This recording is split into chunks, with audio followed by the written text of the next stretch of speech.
Welcome to the ninth installment of How to Save America. The Fourth Amendment to the Constitution guarantees our right to be secure in our persons, houses, papers, and effects against unreasonable searches and seizures, and no warrant shall issue but upon probable cause. Now, there are three important things that proceed from this amendment. First, it recognizes that our property is ours, our person, our home, our papers, our effects. They belong to us, not the government. Second, by including our papers in the list, this amendment recognizes a right to privacy in our affairs, that our business is not the government's business. Finally, if the government wants to know our business or take our property, it must obtain a warrant that specifically identifies the thing or things to be searched or seized. In our last installment, we saw that as far as seizures go, under civil asset forfeiture laws and others, the power of government to take your property is not in any way restrained by Fourth Amendment requirements. They can take anything at any time upon mere suspicion without warrant, arrest, or conviction. This is, of course, a gross violation of our property rights and nothing more than outright theft. But this is the world we live in America, and we need to adapt to protect our property. Today we're going to talk about searches, your right to privacy, and how the government ignores that right, often with our cooperation. First of all, know this.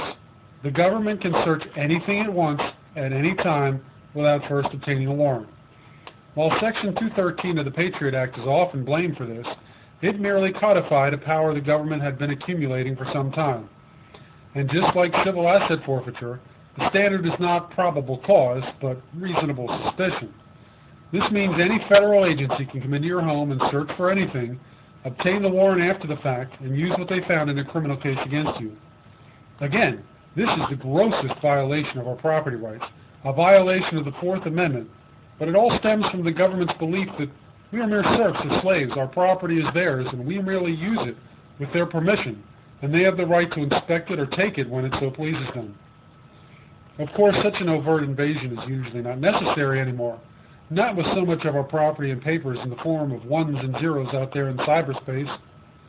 Make sure you understand this, internalize it, and act accordingly. Nothing, absolutely nothing that you do on the internet is private. Nothing. No matter the encryption, no matter what your precautions, anonymity on the internet does not exist. And even if it does today, the NSA is storing every bit of data created every moment of every day. And if they can't find you today or break your code today, they will tomorrow, and just backtrack. Consider this. There are private data companies out there that boast of having over 50,000 data points on each and every individual American. I think you and I would be hard-pressed to rattle off 50 or 100 data points about ourselves. They have 50,000. And all your information stored online at each of these companies and others that you use all the time, like Google and Facebook, are shared with third parties as part of their user agreements. These third-party agreements make circumventing the Fourth Amendment much easier.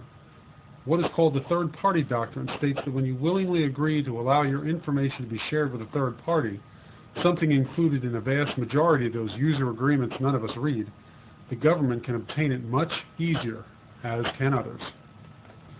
These are things you need to be aware of. The internet, the web, can be a great tool. It provides great access to information, but we need to be aware of the fact that our information is part of that great cache, and if we don't pay attention and control it, the World Wide Web can easily become a sticky snare. We'll go more into this next time. Until then, may God be with us, and may we always act with honor and justice.